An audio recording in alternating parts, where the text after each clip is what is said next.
The Book of Judges, Chapter 1. After the death of Joshua, the Israelites asked the Lord, "Who of us is to go up first to fight against the Canaanites?" The Lord answered, "Judah shall go up. I have given the land into their hands." The men of Judah then said to the Simeonites, their fellow Israelites, "Come up with us into the territory allotted to us to fight against the Canaanites. We in turn will go with you into yours." So the Simeonites went with them. When Judah attacked, the Lord gave the Canaanites and Perizzites into their hands, and they struck down 10,000 men at Bezek.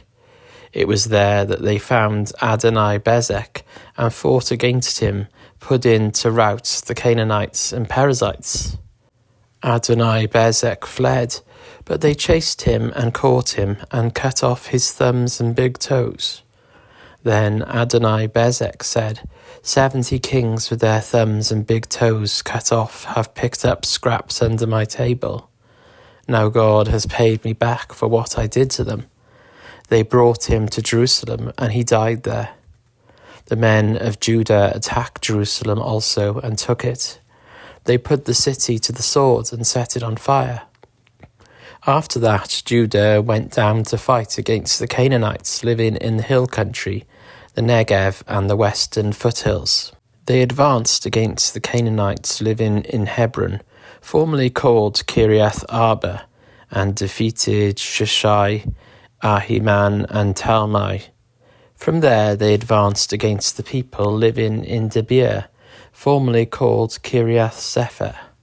And Caleb said, "I will give my daughter Achsah in marriage to the man who attacks and captures Kiriath Sepher." Othniel, son of Kenaz, Caleb's younger brother, took it. So Caleb gave his daughter Achsah to him in marriage. One day when she came to Othniel, she urged him to ask her father for a field. When she got off her donkey, Caleb asked her, "What can I do for you?" She replied, "Do me a special favor. Since you have given me land in the Negev, give me also springs of water." So Caleb gave her the upper and lower springs. The descendants of Moses' father-in-law, the Kenite, went up from the city of palms with the people of Judah to live among the inhabitants of the desert of Judah in the Negev near Arad. Then the men of Judah went with the Simeonites, their fellow Israelites, and attacked the Canaanites living in Zephath. And they totally destroyed the city. Therefore it was called Hormah. Judah also took Gaza, Ashkelon, and Ekron, each city with its territory. The Lord was with the men of Judah. They took possession of the hill country, but they were unable to drive the people from the plains, because they had chariots fitted with iron.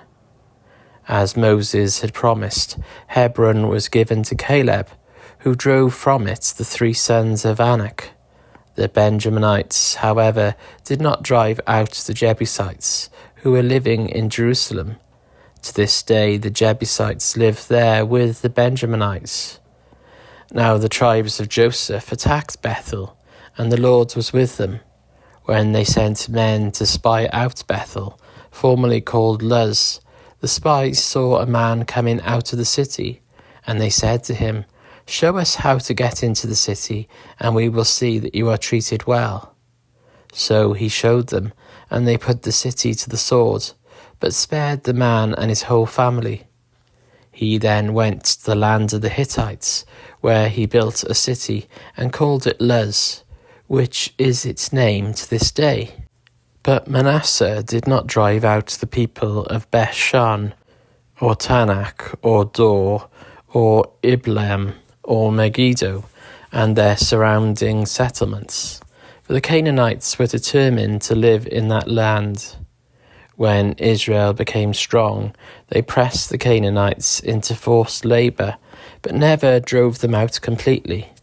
Nor did Ephraim drive out the Canaanites living in Gezer, but the Canaanites continued to live there among them. Neither did Zebulun drive out the Canaanites living in Kitron or Nahalol. So these Canaanites lived among them. But Zebulun did subject them to forced labour. Nor did Asher drive out those living in Akko, or Sidon, or Alab, or Achzib, or Helba, or Aphek, or Rehob. The Asherites lived among the Canaanite inhabitants of the land, because they did not drive them out. Neither did Naphtali drive out those living in Beth Shemesh, or Beth Anath. But the Naphtalites too lived among the Canaanite inhabitants of the land. And those living in Beth Shemesh and Beth Anath became forced labourers for them.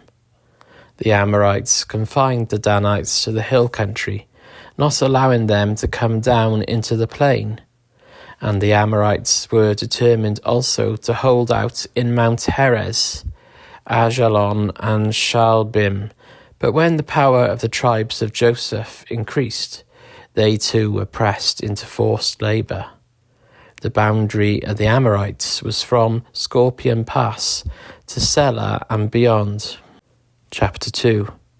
The angel of the Lord went up from Gilgal to Bochim and said, I brought you up out of Egypt and led you into the land I swore to give to your ancestors. I said, I will never break my covenant with you, and you shall not make a covenant with the people of this land, but you shall break down their altars. Yet you have disobeyed me. Why have you done this? And I have also said, I will not drive them out before you. They will become traps for you, and their gods will become snares to you. When the angel of the Lord had spoken these things to all the Israelites, the people wept aloud, and they called that place Bochim. There they offered sacrifices to the Lord. After Joshua had dismissed the Israelites, they went to take possession of the land, each to their own inheritance. The people served the Lord throughout the lifetime of Joshua and of the elders who outlived them, and who had seen all the great things the Lord had done for Israel. Joshua son of Nun, the servant of the Lord, died at the age of 110, and they buried him in the land of his inheritance, at Timnath Heres, in the hill country of Ephraim, north of Mount Gash. After that whole generation had been gathered to their ancestors, another generation grew up who knew neither the Lord nor what he had done for Israel. Then the Israelites did evil in the eyes of the Lord, and served the Baals. They forsook the Lord, the God of their ancestors, who had brought them out of Egypt. They followed and worshipped various gods of the peoples around them. They aroused the Lord's anger, because they forsook him, and served Baal and the Ashtaroths. In his anger against Israel, the Lord gave them into the hands of raiders, who plundered them. He sold them into the hands of their enemies all around, whom they were no longer able to resist. Whenever Israel went out to fight, the hand of the Lord was against them to defeat them, just as he had sworn to them. They were in great distress. Then the Lord raised up judges who saved them out of the hands of these raiders. Yet they would not listen to their judges, but prostituted themselves to other gods and worshipped them. They quickly turned from the ways of their ancestors, who had been obedient to the Lord's commands. Whenever the Lord raised up a judge for them, he was with the judge and saved them out of the hands of their enemies, as long as the judge lived. For the Lord relented because of their groaning under those who oppressed and afflicted them. But when the judge died, the people returned to ways even more corrupt than those of their ancestors, following other gods and serving and worshipping them. They refused to give up their evil practices and stubborn ways. Therefore the Lord was very angry with Israel and said, Because this nation has violated the covenants I ordained for their ancestors, and has not listened to me, I will no longer drive out before them any of the nations Joshua left when he died. I will use them to test Israel and see whether they will keep the way of the Lord and walk in it as their ancestors did. The Lord had allowed those nations to remain. He did not drive them out at once by giving them into the hands of Joshua. Chapter 3. These are the nations the Lord left to test all those Israelites who had not experienced any of the wars in Canaan. He did this only to teach warfare to the descendants of the Israelites who had not had previous battle experience. The 5 rulers of the Philistines, all the Canaanites, the Sidonians, and the Hivites living in the Lebanon mountains from Mount Baal Hermon to Lebo Hamath. They were left to test the Israelites to see whether they would obey the Lord's commands, which he gave their ancestors through Moses. The Israelites lived among the Canaanites, Hittites, Amorites, Perizzites, Hivites, and Jebusites. They took their daughters in marriage and gave their own daughters to their sons and served their gods. The Israelites did evil in the eyes of the Lord. They forgot the Lord their God and served the Baals and the Asherahs. The anger of the Lord burned against Israel, so that he sold them into the hands of Cushan-Rishathaim, king of Aram Naharaim, to whom the Israelites were subject for 8 years. But when they cried out to the Lord, he raised up for them a deliverer, Othniel, son of Kenez, Caleb's younger brother, who saved them. The Spirit of the Lord came on him, so that he became Israel's judge, and went to war. The Lord gave Cushan-Rishathaim, king of Aram, into the hands of Othniel, who overpowered him. So the land had peace for 40 years, until Othniel, son of Kenaz, died. Again the Israelites did evil in the eyes of the Lord, and because they did this evil, the Lord gave Eglon, king of Moab, power over Israel, getting the Ammonites and Amalekites to join him. Eglon came and attacked Israel, and they took possession of the city of palms. The Israelites were subject to Eglon, king of Moab, for 18 years.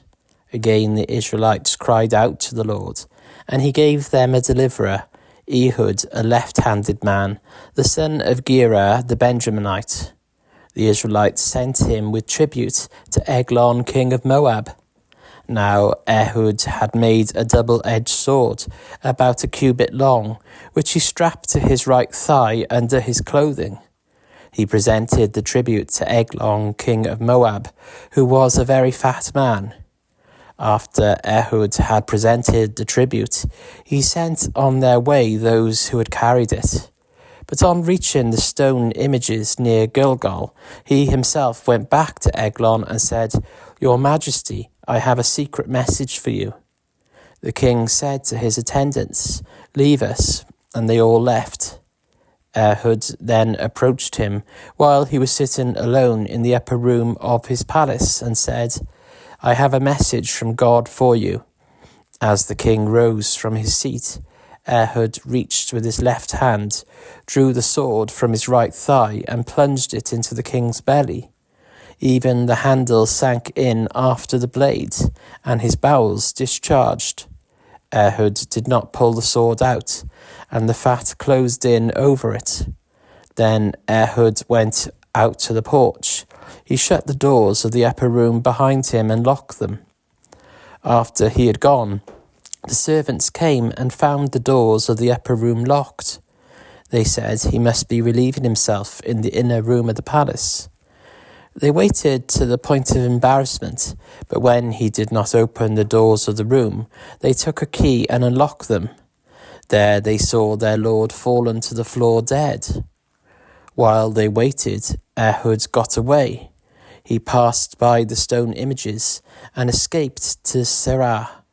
When he arrived there, he blew a trumpet in the hill country of Ephraim, and the Israelites went down with him from the hills, with him leading them. "Follow me," he ordered, "for the Lord has given Moab, your enemy, into your hands." So they followed him down and took possession of the fords of the Jordan that led to Moab. They allowed no one to cross over. At that time they struck down about 10,000 Moabites, all vigorous and strong. Not one escaped. That day Moab was made subject to Israel, and the land had peace for 80 years. After Ehud came Shamgar, son of Anath, who struck down 600 Philistines with an ox goad. He too saved Israel. Chapter 4. Again the Israelites did evil in the eyes of the Lord, now that Ehud was dead. So the Lord sold them into the hands of Jabin, king of Canaan, who reigned in Hazor. Sisera, the commander of his army, was based in Harosheth Hagoyim. Because he had 900 chariots fitted with iron, and had cruelly oppressed the Israelites for 20 years, they cried to the Lord for help. Now Deborah, a prophet, the wife of Lapidoth, was leading Israel at that time. She held court under the palm of Deborah, between Ramah and Bethel, in the hill country of Ephraim, and the Israelites went up to her to have their disputes decided. She sent for Barak, son of Abinoam, from Kadesh in Naphtali, and said to him, "The Lord, the God of Israel, commands you, go, take with you 10,000 men of Naphtali and Zebulun, and lead them up to Mount Tabor. I will lead Sisera, the commander of Jabin's army, with his chariots and his troops, to the Kishon River, and give him into your hands." Barak said to her, "If you go with me, I will go, but if you don't go with me, I won't go." "Certainly I will go with you," said Deborah, "but because of the course you are taking, the honour will not be yours, for the Lord will deliver Sisera into the hands of a woman." So Deborah went with Barak to Kadesh. There Barak summoned Zebulun and Naphtali, and 10,000 men went up under his command. Deborah also went up with him. Now Heber the Kenanite had left the other Kenites, the descendants of Hobab, Moses' brother-in-law, and pitched his tent by the great tree in Zananim, near Kadesh. When they told Sisera that Barak, son of Abinoam, had gone up to Mount Tabor, Sisera summoned them from Harosheth Hagoyim to the Kishon River, all his men and his 900 chariots fitted with iron. Then Deborah said to Barak, "Go, this is the day the Lord has given Sisera into your hands. Has not the Lord gone ahead of you?" So Barak went down from Mount Tabor with 10,000 men following him. At Barak's advice, the Lord routed Sisera and all his chariots and army by the sword. And Sisera got down from his chariot and fled on foot. Barak pursued the chariots and army as far as Harosheth Hagoyim, and all Sisera's troops fell by the sword. Not a man was left. Sisera meanwhile fled on foot to the tent of Jael, the wife of Heber the Kenite, because there was an alliance between Jabin, king of Hazor, and the family of Heber the Kenite. Jael went out to meet Sisera and said to him, "Come, my lord, come right in. Don't be afraid." So he entered her tent, and she covered him with a blanket. "I'm thirsty," he said. "Please give me some water." She opened a skin of milk, gave him a drink, and covered him up. "Stand in the doorway of the tent," he told her. "If someone comes by and asks you, 'Is anyone in there?' say no." But Jael, Heber's wife, picked up a tent peg and a hammer, and went quietly to him while he lay fast asleep, exhausted. She drove the peg through his temple into the ground, and he died. Just then Barak came by in pursuit of Sisera, and Jael went out to meet him. "Come," she said, "I will show you the man you're looking for." So he went in with her, and there lay Sisera with the tent peg through his temple, dead. On that day God subdued Jabin, king of Canaan, before the Israelites, and the hand of the Israelites pressed harder and harder against Jabin, king of Canaan, until they destroyed him. Chapter 5. On that day, Deborah and Barak, son of Abinoam, sang this song. When the princes in Israel take the lead, when the people willingly offer themselves, praise the Lord. Hear this, you kings, listen, you rulers. I, even I, will sing to the Lord. I will praise the Lord, the God of Israel, in song. When you, Lord, went out from Seir, when you marched from the land of Edom, the earth shook, the heavens poured, the clouds poured down water. The mountains quaked before the Lord, the one of Sinai, before the Lord, the God of Israel.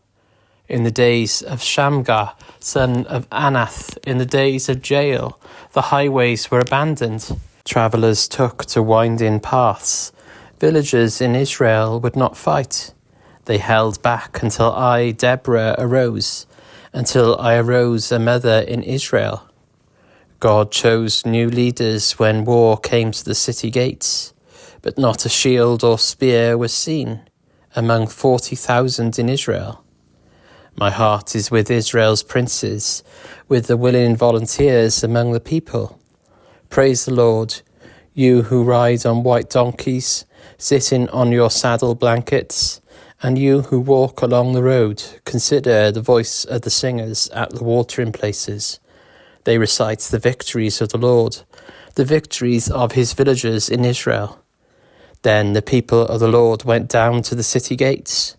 Wake up, Deborah. Wake up, break out in song. Arise, Barak, take captives your captives, son of Abinoam. The remnant of the nobles came down. The people of the Lord came down to me against the mighty. Some came from Ephraim, whose roots were in Amalek. Benjamin was with the people who followed you. From Machir, captains came down. From Zebulun, those who bear a commander's staff. The princes of Issachar were with Deborah. Yes, Issachar was with Barak, sent under his command into the valley. In the districts of Reuben there was much searching of heart. Why did you stay among the sheep pens to hear the whistling for the flocks? In the districts of Reuben there was much searching of heart. Gilead stayed beyond the Jordan, and Dan, why did he linger by the ships? Asher remained on the coast and stayed in his coves. The people of Zebulun risked their very lives. So did Naphtali on the terraced fields. Kings came, they fought. The kings of Canaan fought. At Tanakh by the waters of Megiddo, they took no plunder of silver. From the heavens the stars fought. From their courses they fought against Sisera. The river Kishon swept them away. The age-old river, the river Kishon. March on, my soul, be strong. Then thundered the horses' hooves. Galloping, galloping go his mighty steeds. Curse Meroz, said the angel of the Lord. Curse its people bitterly, because they did not come to help the Lord against the mighty. Most blessed of women be Jael, the wife of Heber the Kenite, most blessed of tent-dwelling women. He asked for water, and she gave him milk. In a bowl fit for nobles, she brought him curdled milk. Her hand reached for the tent peg, her right hand for the workman's hammer. She struck Sisera, she crushed his head, she shattered and pierced his temple. At her feet he sank, he fell, there he lay. At her feet he sank, he fell where he sank, there he fell dead. Through the window peered Sisera's mother. Behind the lattice she cried out, Why is his chariot so long in coming? Why is the clatter of his chariots delayed? The wisest of her ladies answered her. Indeed, she keeps saying to herself, Are they not finding and dividing the spoils? A woman or two for each man, colourful garments as plunder for Sisera, colourful garments embroidered, highly embroidered garments for my neck, all this as plunder. So may all your enemies perish, Lord, but may all who love you be like the sun when it rises in its strength. Then the land had peace for 40 years. Chapter 6. The Israelites did evil in the eyes of the Lord, and for 7 years he gave them into the hands of the Midianites. Because the power of Midian was so oppressive, the Israelites prepared shelters for themselves in mountain clefts, caves and strongholds. Whenever the Israelites planted their crops, the Midianites, Amalekites and other eastern peoples invaded the country. They camped on the land and ruined the crops all the way to Gaza, and did not spare a living thing for Israel, neither sheep nor cattle nor donkeys. They came up with their livestock and their tents like swarms of locusts. It was impossible to count them, or their camels. They invaded the land to ravage it. Midian so impoverished the Israelites that they cried out to the Lord for help. When the Israelites cried out to the Lord because of Midian, he sent them a prophet who said, "This is what the Lord, the God of Israel, says. I brought you up out of Egypt, out of the land of slavery. I rescued you from the hand of the Egyptians, and I delivered you from the hand of all your oppressors. I drove them out before you and gave you their land. I said to you, I am the Lord your God. Do not worship the gods of the Amorites, in whose land you live. But you have not listened to me." The angel of the Lord came and sat down under the oak in Ophrah that belonged to Joash the Abiezrite, where his son Gideon was threshing wheat in a winepress to keep it from the Midianites. When the angel of the Lord appeared to Gideon, he said, "The Lord is with you, mighty warrior." "Pardon me, my lord," Gideon replied, "but if the Lord is with us, why has all this happened to us? Where are all his wonders that our ancestors told us about when they said, 'Did not the Lord bring us up out of Egypt?' But now the Lord has abandoned us and given us into the hands of Midian." The Lord turned to him and said, "Go in the strength you have and save Israel out of Midian's hand. Am I not sending you?" "Pardon me, my lord," Gideon replied, "but how can I save Israel? My clan is the weakest in Manasseh, and I am the least in my family." The Lord answered, "I will be with you, and you will strike down all the Midianites, leaving none alive." Gideon replied, "If now I have found favour in your eyes, give me a sign that it is really you talking to me. Please do not go away until I come back and bring my offering and set it before you." And the Lord said, "I will wait until you return." Gideon went inside, prepared a young goat, and from an ephah of flour he made bread without yeast. Putting the meat in a basket and its broth in a pot, he brought them out and offered them to him under the oak. The angel of the Lord said to him, "Take the meat and the unleavened bread, place them on this rock, and pour out the broth." And Gideon did so. Then the angel of the Lord touched the meat and the unleavened bread with the tip of the staff that was in his hand. Fire flared from the rock, consuming the meat and the bread, and the angel of the Lord disappeared. When Gideon realized that it was the angel of the Lord, he exclaimed, "Alas, sovereign Lord, I have seen the angel of the Lord face to face." But the Lord said to him, "Peace, do not be afraid, you are not going to die." So Gideon built an altar to the Lord there and called it, "The Lord is Peace." To this day it stands in Ophrah of the Abiezrites. That same night the Lord said to him, "Take the second bull from your father's herd, the one 7 years old. Tear down your father's altar to Baal and cut down the Asherah pole beside it. Then build a proper kind of altar to the Lord your God on the top of this height. Using the wood of the Asherah pole that you cut down, offer the second bull as a burnt offering." So Gideon took 10 of his servants and did as the Lord told him. But because he was afraid of his family and the town's people, he did it at night rather than in the daytime. In the morning, when the people of the town got up, there was Baal's altar demolished, with the Asherah pole beside it, cut down, and the second bull sacrificed on the newly built altar. They asked each other, "Who did this?" When they carefully investigated, they were told Gideon, son of Joash, did it. The people of the town demanded of Joash, "Bring out your son, he must die, because he has broken down Baal's altar and cut down the Asherah pole beside it." But Joash replied to the hostile crowd around him, "Are you going to plead Baal's cause? Are you trying to save him? Whoever fights for him shall be put to death by morning. If Baal really is a god, he can defend himself when someone breaks down his altar." So because Gideon broke down Baal's altar, they gave him the name Jerub-Baal that day, saying, "Let Baal contend with him." Now all the Midianites, Amalekites, and other eastern peoples joined forces and crossed over the Jordan and camped in the valley of Jezreel. Then the Spirit of the Lord came on Gideon, and he blew a trumpet, summoning the Abiezerites to follow him.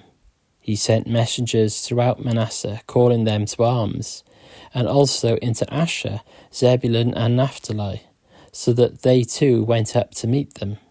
Gideon said to God, "If you will save Israel by my hand, as you have promised, look, I will place a wool fleece on the threshing floor. If there is dew only on the fleece, and all the ground is dry, then I will know that you will save Israel by my hand, as you have said." And that is what happened. Gideon rose early the next day, squeezed the fleece, and wrung out the dew, a bowl full of water. Then Gideon said to God, "Do not be angry with me. Let me make just one more request. Allow me one more test with the fleece, but this time make the fleece dry and let the ground be covered with dew." That night God did so. Only the fleece was dry. All the ground was covered with dew. Chapter 7. Early in the morning, Jerub-Baal, that is Gideon, and all his men camped at the spring of Harod. The camp of Midian was north of them in the valley near the hill of Moreh. The Lord said to Gideon, "You have too many men. I cannot deliver Midian into their hands, or Israel would boast against me. My own strength has saved me. Now announce to the army, anyone who trembles with fear may turn back and leave Mount Gilead." So 22,000 men left, while 10,000 remained. But the Lord said to Gideon, "There are still too many men. Take them down to the water, and I will thin them out for you there. If I say, 'This one shall go with you,' he shall go. But if I say, 'This one shall not go with you,' he shall not go." So Gideon took the men down to the water. There the Lord told him, "Separate those who lap the water with their tongues as a dog laps from those who kneel down to drink." 300 of them drank from cupped hands, lapping like dogs. All the rest got down on their knees to drink. The Lord said to Gideon, "With the 300 men that lapped, I will save you and give the Midianites into your hands. Let all the others go home." So Gideon sent the rest of the Israelites home, but kept the 300 who took over the provisions and trumpets of the others. Now the camp of Midian lay below him in the valley. During that night the Lord said to Gideon, "Get up, go down against the camp, because I am going to give it into your hands. If you are afraid to attack, go down to the camp with your servant Purah, and listen to what they are saying. Afterwards you will be encouraged to attack the camp." So he and Purah his servant went down to the outposts of the camp. The Midianites, the Amalekites, and all the other eastern peoples had settled in the valley, thick as locusts. Their camels could no more be counted than the sand on the seashore. Gideon arrived just as a man was telling a friend his dream. "I had a dream," he was saying. "A round loaf of barley bread came tumbling into the Midianite camp. It struck the tent with such force that the tent overturned and collapsed." His friend responded, "This can be nothing other than the sword of Gideon, son of Joash the Israelite. God has given the Midianites and the whole camp into his hands." When Gideon heard the dream and its interpretation, he bowed down and worshipped. He returned to the camp of Israel and called out, "Get up, the Lord has given the Midianite camp into your hands." Dividing the 300 men into 3 companies, he placed trumpets and empty jars in the hands of all of them, with torches inside.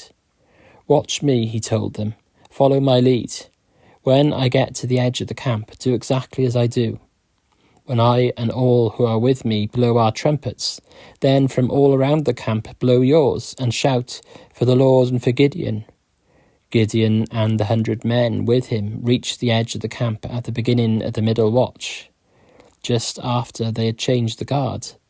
They blew their trumpets and broke the jars that were in their hands. The 3 companies blew the trumpets and smashed the jars. Grasping the torches in their left hands and holding in their right hands the trumpets they were to blow, they shouted, "A sword for the Lord and for Gideon," while each man held his position around the camp. All the Midianites ran, crying out as they fled. When the 300 trumpets sounded, the Lord caused the men throughout the camp to turn on each other with their swords. The army fled to Beth Shittah, towards Zerah, as far as the border of Abel Meholah, near Tabbath. Israelites from Naphtali, Asher, and all Manasseh were called out, and they pursued the Midianites. Gideon sent messengers throughout the hill country of Ephraim, saying, "Come against the Midianites and seize the waters of the Jordan ahead of them, as far as Beth-barah." So all the men of Ephraim were called out, and they seized the waters of the Jordan as far as Beth-barah. They also captured 2 of the Midianite leaders, Oreb and Zeb. They killed Oreb at the rock of Oreb, and Zeb at the winepress of Zeb. They pursued the Midianites and brought the heads of Oreb and Zeb to Gideon, who was by the Jordan. Chapter 8. Now the Ephraimites asked Gideon, "Why have you treated us like this? Why didn't you call us when you went to fight Midian?" And they challenged him vigorously. But he answered them, "What have I accomplished compared to you? Aren't the gleanings of Ephraim's grapes better than the full grape harvest of Abiezer? God gave Oreb and Zeb, the Midianite leaders, into your hands. What was I able to do compared to you?" At this their resentment against him subsided. Gideon and his 300 men, exhausted yet keeping up the pursuit, came to the Jordan and crossed it. He said to the men of Succoth, "Give my troops some bread. They are worn out, and I am still pursuing Zebah and Zalmunna, the kings of Midian." But the officials of Succoth said, "Do you already have the hands of Zebah and Zalmunna in your possession? Why should we give bread to your troops?" Then Gideon replied, "Just for that, when the Lord has given Zebah and Zalmunna into my hand, I will tear your flesh with desert thorns and briars." From there he went up to Peniel and made the same request of them, but they answered as the men of Succoth had. So he said to the men of Peniel, "When I return in triumph, I will tear down this tower."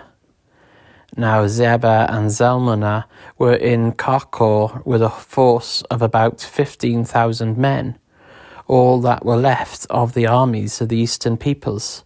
120,000 swordsmen had fallen. Gideon went up by the route of the nomads east of Nobah and Jogabah and attacked the unsuspecting army. Gideon, son of Joash, then returned from the battle by the pass of Heres. He caught a young man of Succoth and questioned him, and the young man wrote down for him the names of the 77 officials of Succoth, the elders of the town. Then Gideon came and said to the men of Succoth, "Here are Zebah and Zalmunna, about whom you taunted me by saying, 'Do you already have the hands of Zebah and Zalmunna in your possession? Why should we give bread to your exhausted men?'" He took the elders of the town and taught the men of Succoth a lesson by punishing them with desert thorns and briars. He also pulled down the tower of Peniel and killed the men of the town. Then he asked Zebah and Zalmunna, "What kind of men did you kill at Tabor?" "Men like you," they answered, "each one with the bearing of a prince." Gideon replied, "Those were my brothers, the sons of my own mother. As surely as the Lord lives, if you had spared their lives, I would not kill you."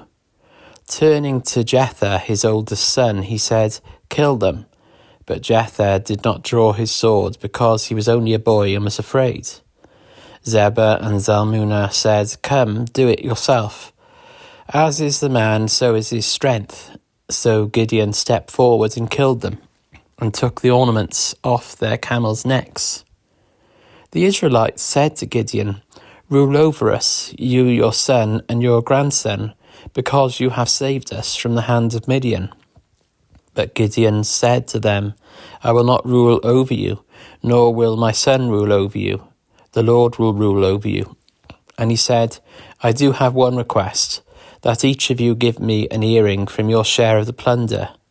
It was the custom of the Ishmaelites to wear gold earrings. They answered, "We'll be glad to give them." So they spread out a garment, and each of them threw a ring from his plunder onto it. The weight of the gold rings he asked for came to 1,700 shekels, not counting the ornaments, the pendants, and the purple garments worn by the kings of Midian, or the chains that were on their camels' necks. Gideon made the gold into an ephod, which he placed in Orphah, his town. All Israel prostituted themselves by worshipping it there, and it became a snare to Gideon and his family. Thus Midian was subdued before the Israelites, and did not raise its head again. During Gideon's lifetime, the land had peace 40 years. Jerubbaal, son of Joash, went back home to live. He had 70 sons of his own, for he had many wives. His concubine, who lives in Shechem, also bore him a son, whom he named Abimelech. Gideon, son of Joash, died at a good old age, and was buried in the tomb of his father Joash in Orphah of the Abiezrites. No sooner had Gideon died than the Israelites again prostituted themselves to the Baals. They set up Baal-berith as their god, and did not remember the Lord their God, who had rescued them from the hands of all their enemies on every side. They also failed to show any loyalty to the family of Jerubbaal, that is Gideon, in spite of all the good things he had done for them. Chapter 9. Abimelech, son of Jerubbaal, went to his mother's brothers in Shechem, and said to them and to all his mother's clan, "Ask all the citizens of Shechem, which is better for you, to have all 70 of Jerubbaal's sons rule over you, or just one man? Remember, I am your flesh and blood." When the brothers repeated all this to the citizens of Shechem, they were inclined to follow Abimelech, for they said, "He is related to us." They gave him 70 shekels of silver from the temple of Baal-berith, and Abimelech used it to hire reckless scoundrels, who became his followers. He went to his father's home in Orphah, and on one stone murdered his 70 brothers, the sons of Jerubbaal. But Jotham, the youngest son of Jerubbaal, escaped by hiding. Then all the citizens of Shechem and Beth Milo gathered beside the great tree at the pillar in Shechem to crown Abimelech king. When Jotham was told about this, he climbed up on the top of Mount Gerizim and shouted to them, "Listen to me, citizens of Shechem, so that God may listen to you."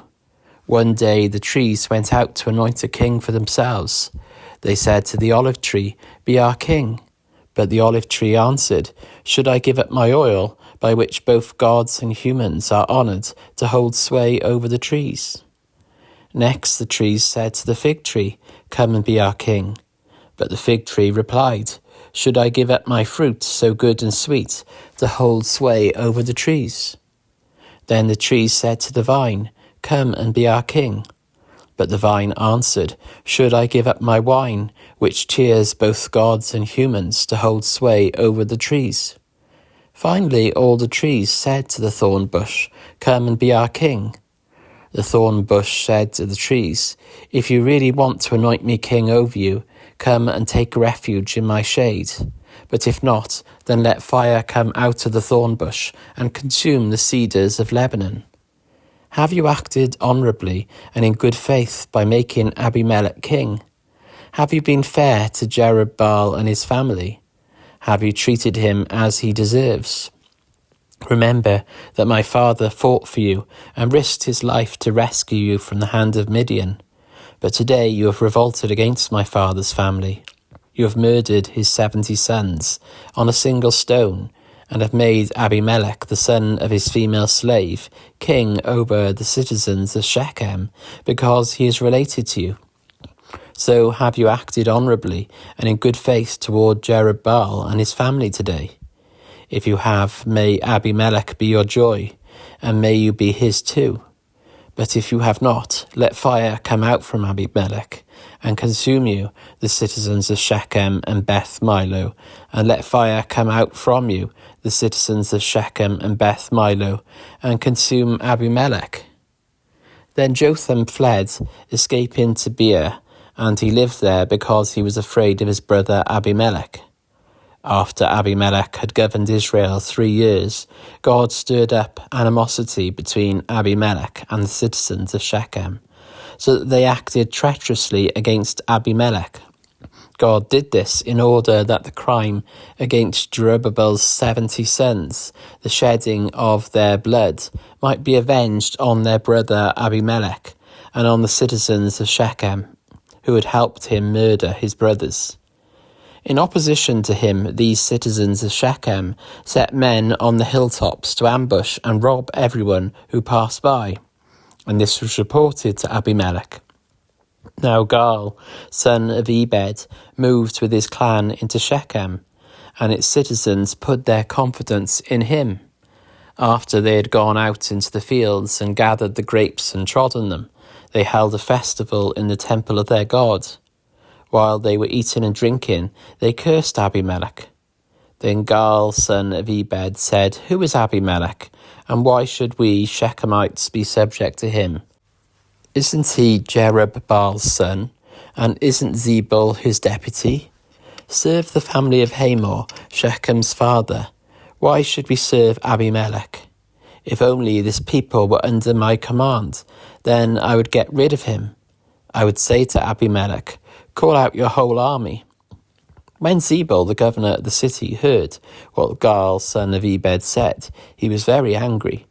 Under cover, he sent messengers to Abimelech, saying, "Gaal, son of Ebed, and his clan have come to Shechem, and are stirring up the city against you. Now then, during the night, you and your men should come and lie in wait in the fields. In the morning at sunrise, advance against the city. When Gaal and his men come out against you, seize the opportunity to attack them." So Abimelech and all his troops set out by night, and took up concealed positions near Shechem in 4 companies. Now Gaal, son of Ebed, had gone out and was standing at the entrance to the city gate, just as Abimelech and his troops came out from their hiding place. When Gaal saw them, he said to Zebul, "Look, people are coming down from the tops of the mountains." Zebul replied, "You mistake the shadows of the mountains for men."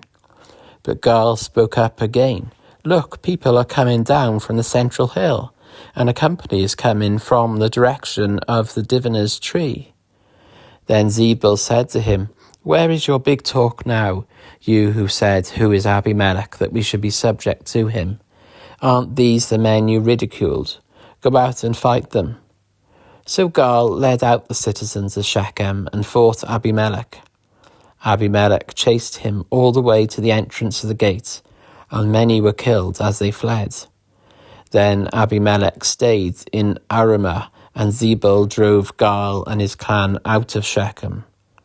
The next day the people of Shechem went out to the fields, and this was reported to Abimelech. So he took his men, divided them into 3 companies, and set an ambush in the fields. When he saw the people coming out of the city, he rose to attack them. Abimelech and the companies with him rushed forward to a position at the entrance of the city gate. Then 2 companies attacked those in the fields and struck them down.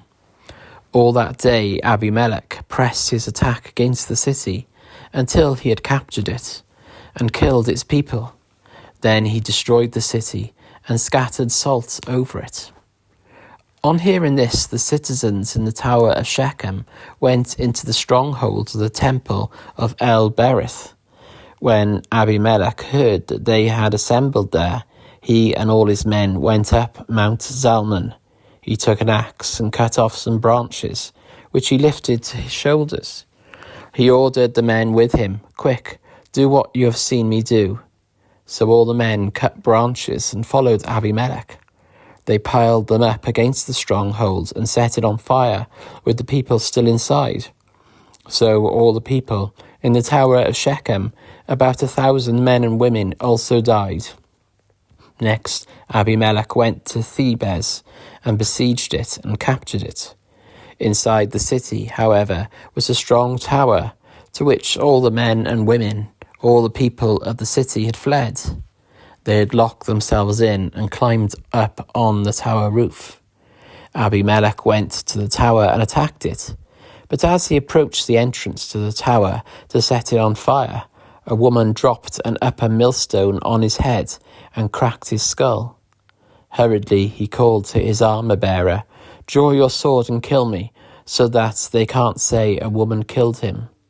So his servant ran him through, and he died. When the Israelites saw that Abimelech was dead, they went home. Thus God repaid the wickedness that Abimelech had done to his father by murdering his 70 brothers. God also made the people of Shechem pay for all their wickedness. The curse of Jotham's son of Jerubbaal came on them. Chapter 10. After the time of Abimelech, a man of Issachar named Tola, son of Puah, the son of Dodo, rose to save Israel. He lived in Shamir, in the hill country of Ephraim. He led Israel 23 years, then he died and was buried in Shamir. He was followed by Jair of Gilead, who led Israel 22 years. He had 30 sons who rode 30 donkeys. They controlled 30 towns in Gilead, which to this day are called Havoth Jair. When Jair died, he was buried in Kamon. Again, the Israelites did evil in the eyes of the Lord. They served the Baals and the Ashtaroths, and the gods of Aram, the gods of Sidon, the gods of Moab, the gods of the Ammonites, and the gods of the Philistines. And because the Israelites forsook the Lord, and no longer served him, he became angry with them. He sold them into the hands of the Philistines and the Ammonites, who that year shattered and crushed them. For 18 years they oppressed all the Israelites on the east side of the Jordan in Gilead, the land of the Amorites. The Ammonites also crossed the Jordan to fight against Judah, Benjamin, and Ephraim. Israel was in great distress. Then the Israelites cried out to the Lord, "We have sinned against you, forsaking our God and serving the Baals." The Lord replied, "When the Egyptians, the Amorites, the Ammonites, the Philistines, the Sidonians, the Amalekites, and the Maonites oppressed you, and you cried to me for help, did I not save you from their hands? But you have forsaken me and served other gods, so I will no longer save you. Go and cry out to the gods you have chosen. Let them save you when you are in trouble." But the Israelites said to the Lord, "We have sinned. Do with us whatever you think best, but please rescue us now." Then they got rid of the foreign gods among them and served the Lord, and he could bear Israel's misery no longer. When the Ammonites were called to arms and camped in Gilead, the Israelites assembled and camped at Mizpah. The leaders of the people of Gilead said to each other, "Whoever will take the lead in attacking the Ammonites will be head over all who live in Gilead." Chapter 11. Jephthah the Gileadite was a mighty warrior. His father was Gilead, his mother was a prostitute. Gilead's wife also bore him sons, and when they were grown up, they drove Jephthah away. "You are not going to get any inheritance in our family," they said, "because you are the son of another woman." So Jephthah fled from his brothers and settled in the land of Tob, where a gang of scoundrels gathered around him and followed him. Some time later, when the Ammonites were fighting against Israel, the elders of Gilead went to get Jephthah from the land of Tob. "Come," they said, "be our commander so we can fight the Ammonites." Jephthah said to them, "Didn't you hate me and drive me from my father's house? Why do you come to me now when you're in trouble?" The elders of Gilead said to him, "Nevertheless, we are turning to you now. Come with us to fight the Ammonites, and you will be head over all of us who live in Gilead." Jephthah answered, "Suppose you take me back to fight the Ammonites, and the Lord gives them to me. Will I really be your head?" The elders of Gilead replied, "The Lord is our witness, we will certainly do as you say." So Jephthah went with the elders of Gilead, and the people made him head and commander over them. And he repeated all his words before the Lord in Mizpah. Then Jephthah sent messengers to the Ammonite king with the question, "What do you have against me that you have attacked my country?" The king of the Ammonites answered Jephthah's messengers, "When Israel came up out of Egypt, they took away my land from the Arnon to the Jabbok, all the way to the Jordan. Now give it back peaceably." Jephthah sent back messengers to the Ammonite king, saying, "This is what Jephthah says. Israel did not take the land of Moab or the land of the Ammonites, but when they came up out of Egypt, Israel went through the wilderness to the Red Sea and on to Kadesh. Then Israel sent messengers to the king of Edom, saying, 'Give us permission to go through your country.' But the king of Edom would not listen. They sent also to the king of Moab, and he refused. So Israel stayed at Kadesh. Next they travelled through the wilderness, skirted the lands of Edom and Moab, passed along the eastern side of the country of Moab, and camped on the other side of the Arnon. They did not enter the territory of Moab, for the Arnon was its border. Then Israel sent messengers to Sihon, king of the Amorites, who ruled in Heshbon, and said to him, "Let us pass through your country to our own place." Sihon, however, did not trust Israel to pass through his territory. He mustered all his troops and encamped at Jahaz and fought with Israel. Then the Lord, the God of Israel, gave Sihon and his whole army into Israel's hands, and they defeated them. Israel took over all the land of the Amorites who lived in that country, capturing all of it from the Arnon to the Jabbok and from the desert to the Jordan. Now since the Lord, the God of Israel, has driven the Amorites out before his people Israel, what right have you to take it over? Will you not take what your God Chemosh gives you? Likewise, whatever the Lord our God has given us, we will possess. Are you any better than Balak, son of Zippor, king of Moab? Did he ever quarrel with Israel or fight with them? For 300 years Israel occupied Heshbon, Aroer, the surrounding settlements, and all the towns along the Arnon. Why didn't you retake them during that time? I have not wronged you, but you are doing me wrong by waging war against me. Let the Lord, the judge, decide the dispute this day between the Israelites and the Ammonites." The king of Ammon, however, paid no attention to the message Jephthah sent him. Then the Spirit of the Lord came on Jephthah. He crossed Gilead and Manasseh, passed through Mizpah of Gilead, and from there he advanced against the Ammonites. And Jephthah made a vow to the Lord, "If you give the Ammonites into my hands, whatever comes out of the door of my house to meet me when I return in triumph from the Ammonites will be the Lord's, and I will sacrifice it as a burnt offering." Then Jephthah went over to fight the Ammonites, and the Lord gave them into his hands. He devastated 20 towns from Aroer to the vicinity of Minnith, as far as Abel Keramim. Thus Israel subdued Ammon. When Jephthah returned to his home in Mizpah, who should come out to meet him but his daughter, dancing to the sound of timbrels? She was an only child. Except for her, he had neither son nor daughter. When he saw her, he tore his clothes and cried, "Oh no, my daughter, you have brought me down, and I am devastated. I have made a vow to the Lord that I cannot break." "My father," she replied, "you have given your word to the Lord. Do to me just as you promised, now that the Lord has avenged you of your enemies, the Ammonites.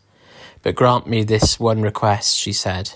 "Give me 2 months to roam the hills and weep with my friends, because I will never marry." "You may go," he said, and he let her go for 2 months.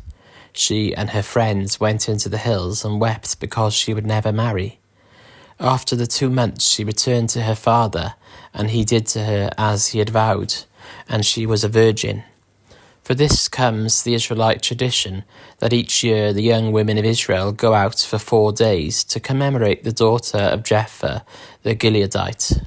Chapter 12. The Ephraimite forces were called out, and they crossed over to Zaphon. They said to Jephthah, "Why did you go to fight the Ammonites without calling us to go with you? We're going to burn down your house over your head." Jephthah answered, "I and my people were engaged in a great struggle with the Ammonites, and although I called, you didn't save me out of their hands. When I saw that you wouldn't help, I took my life in my hands and crossed over to fight the Ammonites, and the Lord gave me the victory over them. Now why have you come up today to fight me?" Jephthah then called together the men of Gilead and fought against Ephraim.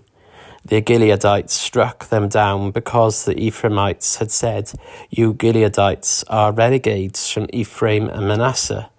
The Gileadites captured the fords of the Jordan leading to Ephraim, and whenever a survivor of Ephraim said, "Let me cross over," the men of Gilead asked him, "Are you an Ephraimite?" If he replied, "No," they said, "All right, say Shibboleth." If he said Shibboleth because he could not pronounce the word correctly, they seized him and killed him at the fords of the Jordan. 42,000 Ephraimites were killed at that time. Jephthah led Israel 6 years. Then Jephthah the Gileadite died and was buried in a town in Gilead. After him, Ibzan of Bethlehem led Israel.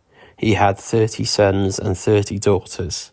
He gave his daughters away in marriage to those outside his clan, and for his sons he brought in 30 young women as wives from outside his clan. Ibzan led Israel 7 years. Then Ibzan died and was buried in Bethlehem. After him, Elon the Zebulunite led Israel 10 years. Then Elon died and was buried in Ajalon in the land of Zebulun. After him, Abdon, son of Hillel from Pirathon, led Israel. He had 40 sons and 30 grandsons, who rode on 70 donkeys. He led Israel 8 years. Then Abdon, son of Hillel, died and was buried at Pirathon in Ephraim, in the hill country of the Amalekites. Chapter 13. Again the Israelites did evil in the eyes of the Lord. So the Lord delivered them into the hands of the Philistines for 40 years. A certain man of Zorah, named Manoah, from the clan of the Danites, had a wife who was childless, unable to give birth. The angel of the Lord appeared to her and said, "You are barren and childless, but you are going to become pregnant and give birth to a son. Now see to it that you drink no wine or other fermented drink, and that you do not eat anything unclean. You will become pregnant and have a son whose head is never to be touched by a razor, because the boy is to be a Nazirite, dedicated to God from the womb. He will take the lead in delivering Israel from the hands of the Philistines." Then the woman went to her husband and told him, "A man of God came to me. He looked like an angel of God, very awesome. I didn't ask him where he came from, and he didn't tell me his name. But he said to me, 'You will become pregnant and have a son. Now then, drink no wine or other fermented drink, and do not eat anything unclean, because the boy will be a Nazirite of God from the womb until the day of his death.' Then Manoah prayed to the Lord, 'Pardon your servant, Lord. I beg you to let the man of God you sent to us come again, to teach us how to bring up the boy who is to be born.' God heard Manoah, and the angel of God came again to the woman while she was out in the field. But her husband Manoah was not with her. The woman hurried to tell her husband, 'He's here, the man who appeared to me the other day.' Manoah got up and followed his wife. When he came to the man, he said, 'Are you the man who talked to my wife?' 'I am,' he said. So Manoah asked him, 'When your words are fulfilled, what is to be the rule that governs the boy's life and work?' The angel of the Lord answered, 'Your wife must do all that I have told her. She must not eat anything that comes from the grapevine, nor drink any wine or other fermented drink, nor eat anything unclean. She must do everything I have commanded her." Manoah said to the angel of the Lord, "We would like you to stay until we prepare a young goat for you." The angel of the Lord replied, "Even though you detain me, I will not eat any of your food. But if you prepare a burnt offering, offer it to the Lord." Manoah did not realize that it was the angel of the Lord. Then Manoah inquired of the angel of the Lord, "What is your name, so that we may honor you when your word comes true?" He replied, "Why do you ask me my name? It is beyond understanding." Then Manoah took a young goat, together with the grain offering, and sacrificed it on a rock to the Lord. And the Lord did an amazing thing while Manoah and his wife watched. As the flame blazed up from the altar towards heaven, the angel of the Lord ascended in the flame. Seeing this, Manoah and his wife fell with their faces to the ground. When the angel of the Lord did not show himself again to Manoah and his wife, Manoah realized that it was the angel of the Lord. "We are doomed to die," he said to his wife. "We have seen God." But his wife answered, "If the Lord had meant to kill us, he would not have accepted a burnt offering and grain offering from our hands, nor shown us all these things, or now told us this." The woman gave birth to a boy and named him Samson. He grew, and the Lord blessed him. And the Spirit of the Lord began to stir him while he was in Mahaneh Dan, between Zorah and Eshtaol. Chapter 14. Samson went down to Timnah and saw there a young Philistine woman. When he returned, he said to his father and mother, "I have seen a Philistine woman in Timnah. Now get her for me as my wife." His father and mother replied, "Isn't there an acceptable woman among your relatives or among all our people? Must you go to the uncircumcised Philistines to get a wife?" But Samson said to his father, "Get her for me. She's the right one for me." His parents did not know that this was from the Lord, who was seeking an occasion to confront the Philistines, for at that time they were ruling over Israel. Samson went down to Timnah together with his father and mother. As they approached the vineyards of Timnah, suddenly a young lion came roaring toward him. The Spirit of the Lord came powerfully upon him, so that he tore the lion apart with his bare hands, as he might have torn a young goat. But he told neither his father nor his mother what he had done. Then he went down and talked with the woman, and he liked her. Some time later, when he went back to marry her, he turned aside to look at the lion's carcass, and in it he saw a swarm of bees and some honey. He scooped out the honey with his hands and ate as he went along. When he rejoined his parents, he gave them some, and they too ate it. But he did not tell them that he had taken the honey from the lion's carcass. Now his father went down to see the woman, and there Samson held a feast, as was customary for young men. When the people saw him, they chose 30 men to be his companions. "Let me tell you a riddle," Samson said to them. "If you can give me the answer within the 7 days of the feast, I will give you 30 linen garments and 30 sets of clothes. If you can't tell me the answer, you must give me 30 linen garments and 30 sets of clothes." "Tell us your riddle," they said. "Let's hear it." He replied, "Out of the eater something to eat, out of the strong something sweet." For 3 days they could not give the answer. On the 4th day they said to Samson's wife, "Coax your husband into explaining the riddle for us, or we will burn you and your father's household to death. Did you invite us here to steal our property?" Then Samson's wife threw herself on him, sobbing, "You hate me. You don't really love me. You've given my people a riddle, but you haven't told me the answer." "I haven't even explained it to my mother or father," he replied. "So why should I explain it to you?" She cried the whole 7 days of the feast. So on the 7th day he finally told her, because she continued to press him. She in turn explained the riddle to her people. Before sunset on the 7th day, the men of the town said to him, "What is sweeter than honey? What is stronger than a lion?" Samson said to them, "If you had not ploughed with my heifer, you would not have solved my riddle." Then the Spirit of the Lord came powerfully upon him. He went down to Ashkelon, struck down 30 of their men, stripped them of everything, and gave their clothes to those who explained the riddle. Burning with anger, he returned to his father's home, and Samson's wife was given to one of his companions who had attended him at the feast. Chapter 15. Later on, at the time of wheat harvest, Samson took a young goat and went to visit his wife. He said, "I'm going to my wife's room," but her father would not let him go in. "I was so sure you hated her," he said, "that I gave her to your companion. Isn't her younger sister more attractive? Take her instead." Samson said to them, "This time I have a right to get even with the Philistines. I will really harm them." So he went out and caught 300 foxes and tied them tail to tail in pairs. He then fastened a torch to every pair of tails, lit the torches, and let the foxes loose in the standing grain of the Philistines. He burned up the shocks and standing grain, together with the vineyards and olive groves. When the Philistines asked him who did this, they were told Samson, the Timnite's son-in-law, because his wife was given to his companion. So the Philistines went up and burned her and her father to death.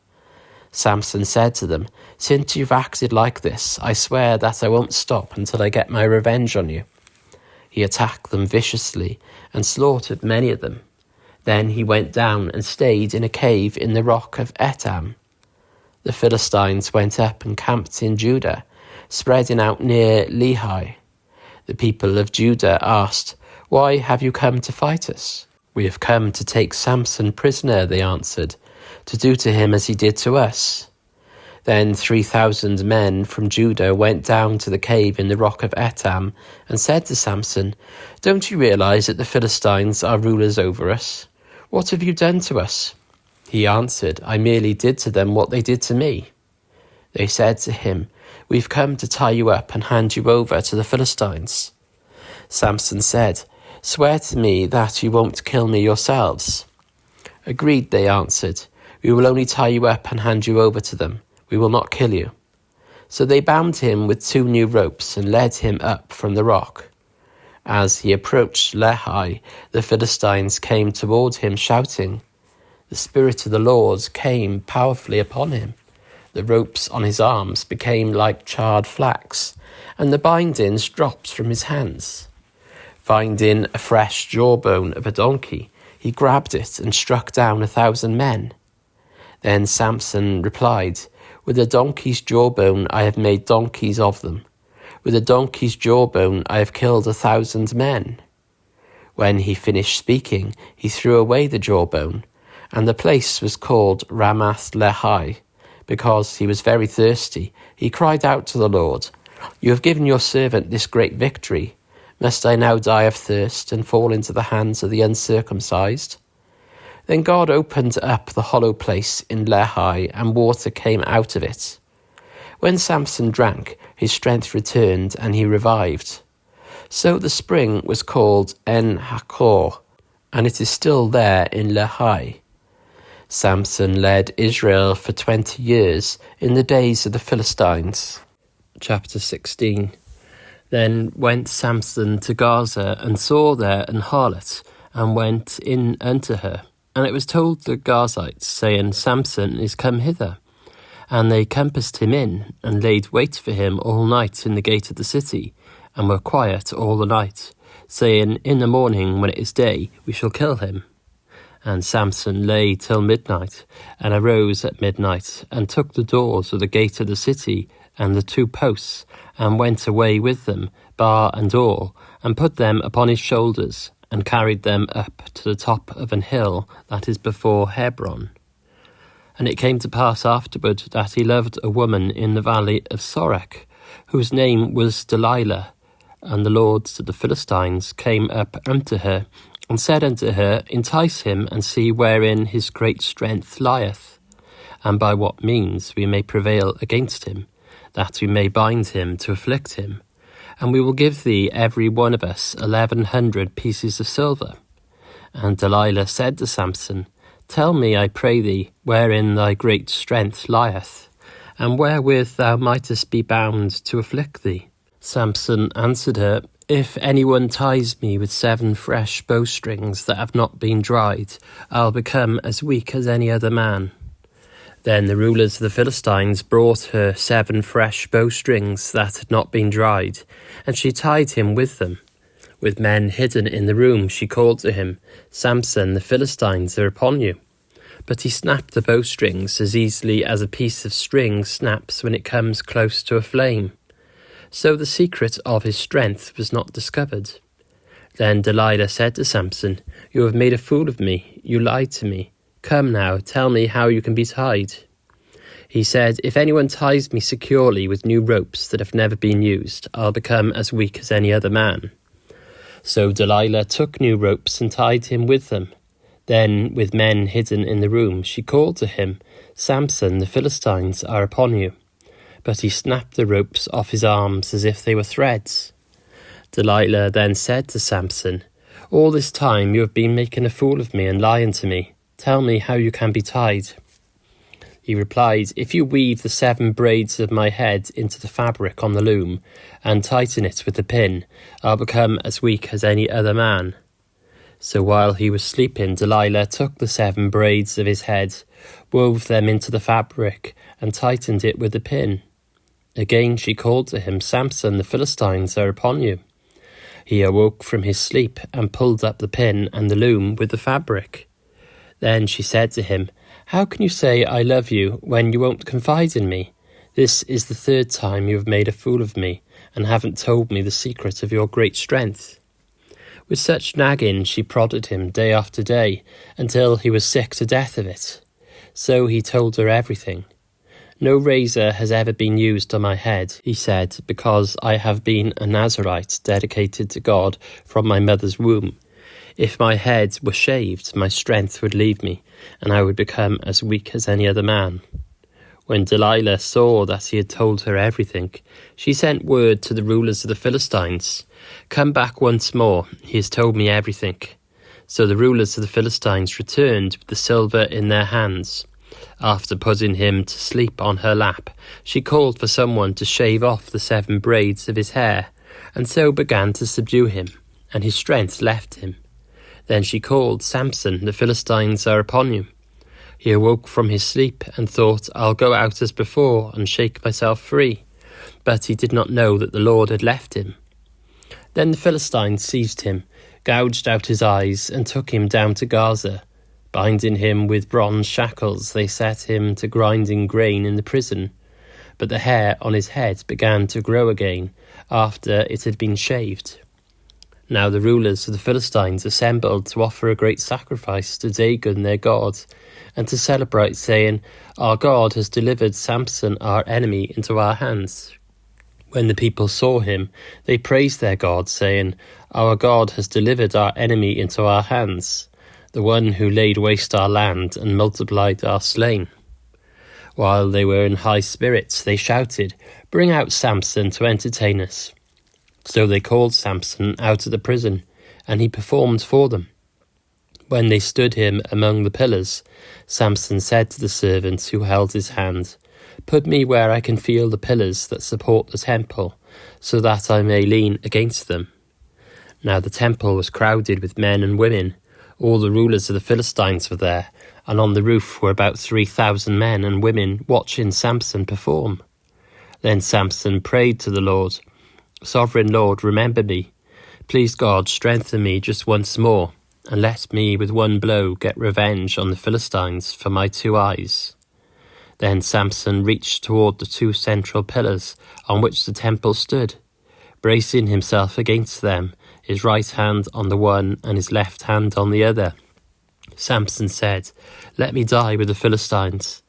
Then he pushed with all his might, and down came the temple on the rulers and all the people in it. Thus he killed many more when he died than while he lived. Then his brothers and his father's whole family went down to get him. They brought him back and buried him between Zorah and Eshtaol in the tomb of Manoah his father. He had led Israel 20 years. Chapter 17. Now a man named Micah from the hill country of Ephraim said to his mother, "The 1,100 shekels of silver that were taken from you, and about which I heard you utter a curse, I have that silver with me, I took it." Then his mother said, "The Lord bless you, my son." When he returned the 1,100 shekels of silver to his mother, she said, "I solemnly consecrate my silver to the Lord for my son, to make an image overlaid with silver. I will give it back to you." So after he returned the silver to his mother, she took 200 shekels of silver and gave them to a silversmith, who used them to make the idol, and it was put in Micah's house. Now this man Micah had a shrine, and he made an ephod and some household gods, and installed one of his sons as his priest. In those days Israel had no king. Everyone did as they saw fit. A young Levite from Bethlehem in Judah, who had been living within the clan of Judah, left that town in search of some other place to stay. On his way, he came to Micah's house in the hill country of Ephraim. Micah asked him, "Where are you from?" "I'm a Levite from Bethlehem in Judah," he said, "and I'm looking for a place to stay." Then Micah said to him, "Live with me and be my father and priest, and I'll give you 10 shekels of silver a year, your clothes and your food." So the Levite agreed to live with him, and the young man became like one of his sons to him. Then Micah installed the Levite, and the young man became his priest and lived in his house. And Micah said, "Now I know that the Lord will be good to me, since this Levite has become my priest." Chapter 18. In those days Israel had no king, and in those days the tribe of the Danites was seeking a place of their own where they might settle, because they had not yet come into an inheritance among the tribes of Israel. So the Danites sent 5 of their leading men from Zorah and Eshtaol to spy out the land and explore it. These men represented all the Danites. They told them, "Go explore the land." So they entered the hill country of Ephraim and came to the house of Micah, where they spent the night. When they were near Micah's house, they recognized the voice of the young Levite. So they turned in there and asked him, "Who brought you here? What are you doing in this place? Why are you here?" He told them what Micah had done for him and said, "He has hired me and I am his priest." Then they said to him, "Please inquire of God to learn whether our journey will be successful." The priest answered them, "Go in peace, your journey has the Lord's approval." So the 5 men left and came to Laish, where they saw that the people were living in safety, like the Sidonians, at peace and secure. And since their land lacked nothing, they were prosperous. Also they lived a long way from the Sidonians, and had no relationship with anyone else. When they returned to Zorah and Eshtaol, their fellow Danites asked them, "How did you find things?" They answered, "Come on, let's attack them. We have seen the land, and it is very good. Aren't you going to do something? Don't hesitate to go there and take it over. When you get there, you will find an unsuspecting people, and a spacious land that God has put into your hands, a land that lacks nothing whatever." Then 600 men of the Danites, armed for battle, set out from Zorah and Eshtaol. On their way they set up camp near Kiriath Jearim in Judah. This is why the place west of Kiriath Jearim is called Maner Dan to this day. From there they went on to the hill country of Ephraim and came to Micah's house. Then the 5 men who had spied out the land of Laish said to their fellow Danites, "Do you know that one of those houses has an ephod, some household gods, and an image overlaid with silver? Now you know what to do." So they turned in there and went to the house of the young Levite at Micah's place and greeted him. The 600 Danites, armed for battle, stood at the entrance of the gate. The 5 men who had spied out the land went inside and took the idol, the ephod, and the household gods, while the priest and the 600 armed men stood at the entrance of the gate. When the 5 men went into Micah's house and took the idol, the ephod and the household gods. The priest said to them, "What are you doing?" They answered him, "Be quiet, don't say a word. Come with us and be our father and a priest. Isn't it better that you serve a tribe and clan in Israel as priest rather than just one man's household?" The priest was very pleased. He took the ephod, the household gods, and the idol, and went along with the people. Putting their little children, their livestock, and their possessions in front of them, they turned away and left. When they had gone some distance from Micah's house, the men who lived near Micah were called together and overtook the Danites. As they shouted after them, the Danites turned and said to Micah, "What's the matter with you that you have called out your men to fight?" He replied, "You took the gods I made and my priest and went away. What else do I have? How can you ask, 'What's the matter with you?'" The Danites answered, "Don't argue with us, or some of the men may get angry and attack you, and you and your family will lose your lives." So the Danites went their way, and Micah, seeing that they were too strong for him, turned around and went back home. Then they took what Micah had made and his priest and went on to Laish against a people at peace and secure. They attacked them with the sword and burned down their city. There was no one to rescue them because they lived a long way from Sidon and had no relationship with anyone else. The city was in a valley near Beth Rehob. The Danites rebuilt the city and settled there. They named it Dan after their ancestor Dan, who was born to Israel, though the city used to be called Laish. There the Danites set up for themselves the idol, and Jonathan, son of Gershom, the son of Moses, and his sons were priests for the tribes of Dan until the time of the captivity of the land. They continued to use the idol Micah had made. All the time the house of God was in Shiloh. Chapter 19. In those days Israel had no king. Now a Levite who lived in a remote area in the hill country of Ephraim took a concubine from Bethlehem in Judah, but she was unfaithful to him. She left him and went back to her parents' home in Bethlehem, Judah. After she had been there 4 months, her husband went to her to persuade her to return. He had with him his servant and 2 donkeys. She took him into her parents' home, and when her father saw him, he gladly welcomed him. His father-in-law, the woman's father, prevailed on him to stay. So he remained with him 3 days, eating and drinking and sleeping there. On the 4th day they got up early, and he prepared to leave. But the woman's father said to his son-in-law, "Refresh yourself with something to eat, then you can go." So the 2 of them sat down to eat and drink together. Afterward the woman's father said, "Please stay tonight and enjoy yourself." And when the man got up to go, his father-in-law persuaded him. So he stayed there that night. On the morning of the 5th day, when he rose to go, the woman's father said, "Refresh yourself, wait till afternoon." So the 2 of them ate together. Then when the man with his concubine and his servant got up to leave, his father-in-law, the woman's father, said, "Now look, it's almost evening. Spend the night here. The day is nearly over. Stay and enjoy yourself. Early tomorrow morning you can get up and be on your way home."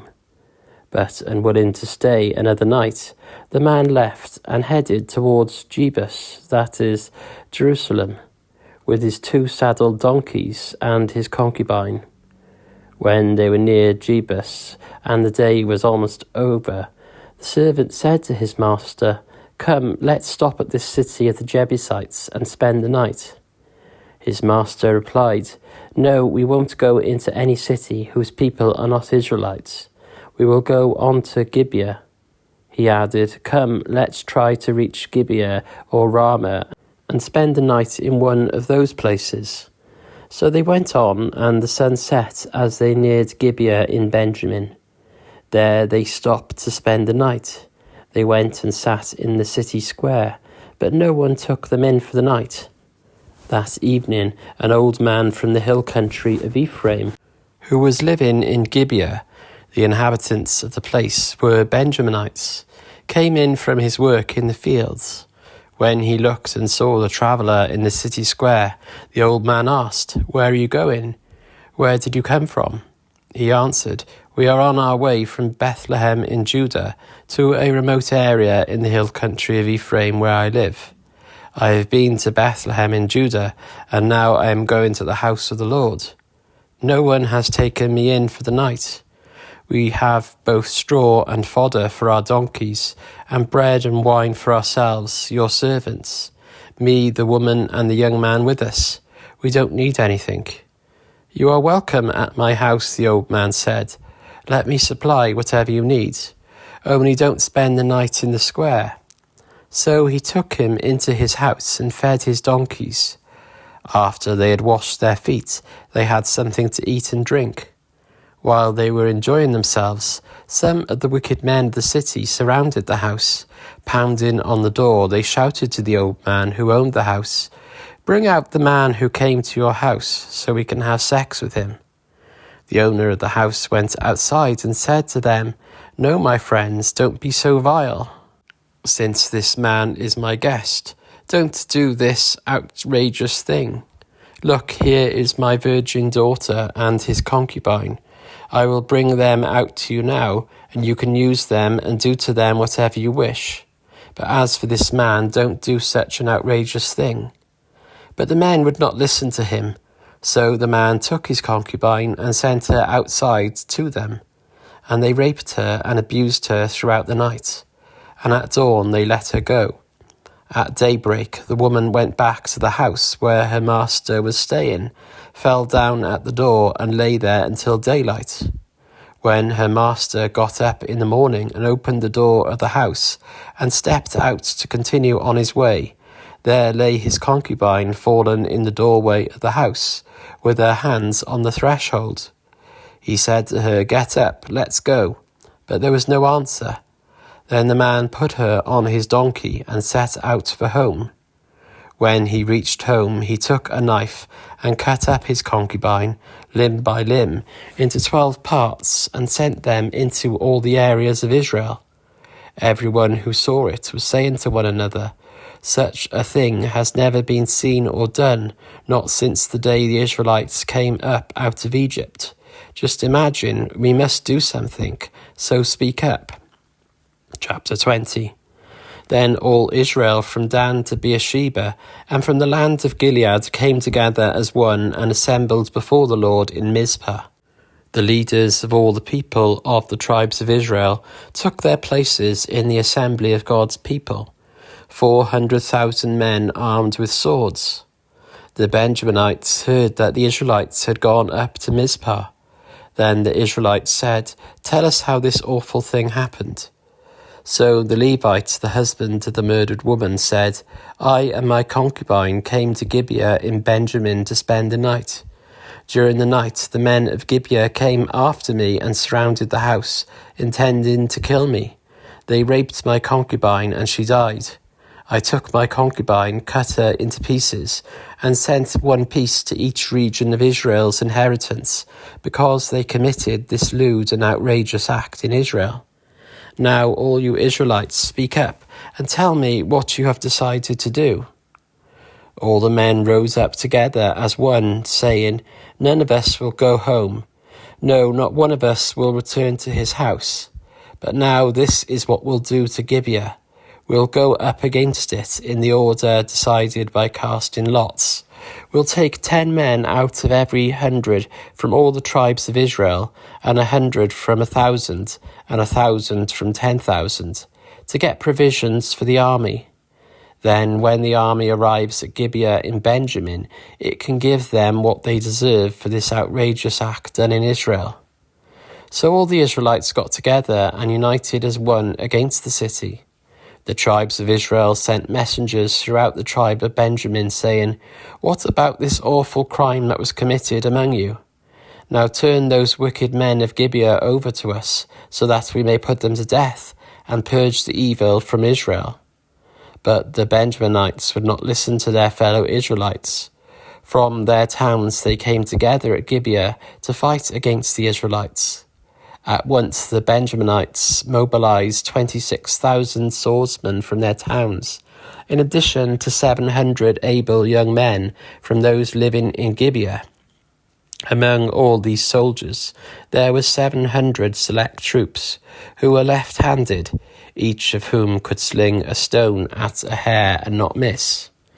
Israel, apart from Benjamin, mustered 400,000 swordsmen, all of them fit for battle. The Israelites went up to Bethel and inquired of God. They said, "Who of us is to go up first to fight against the Benjaminites?" The Lord replied, "Judah shall go first." The next morning the Israelites got up and pitched camp near Gibeah. The Israelites went out to fight the Benjaminites and took up battle positions against them at Gibeah. The Benjaminites came out of Gibeah and cut down 22,000 Israelites on the battlefield that day.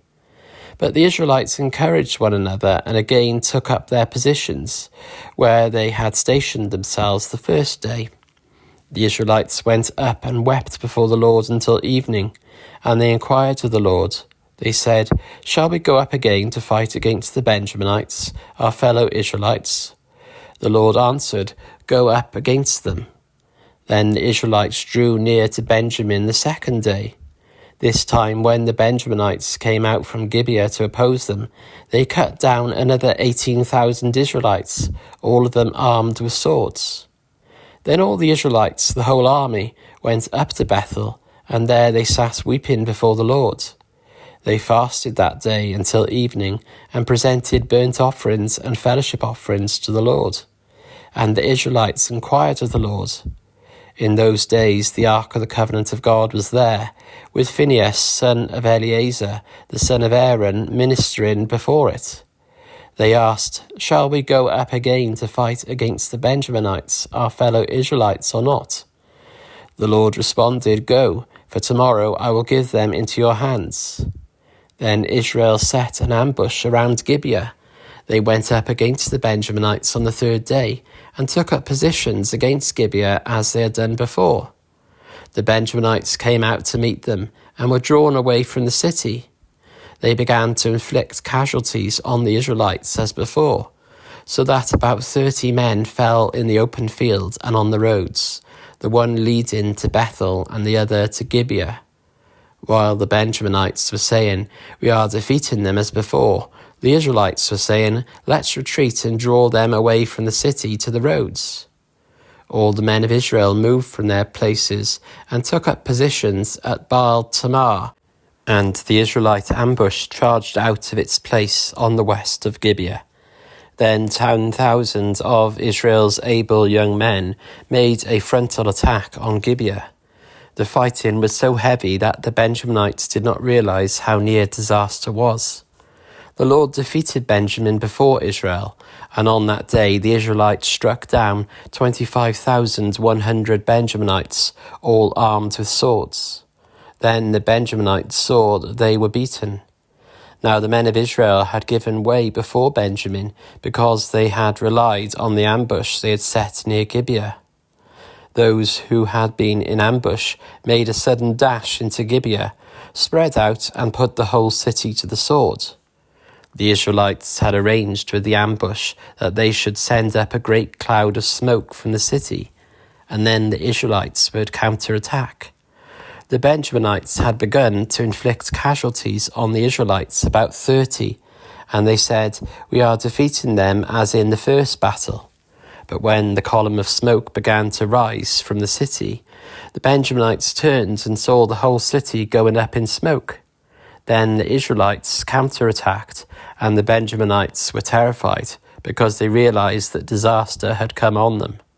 So they fled before the Israelites in the direction of the wilderness, but they could not escape the battle, and the Israelites who came out of the towns cut them down there. They surrounded the Benjaminites, chased them, and easily overran them in the vicinity of Gibeah on the east.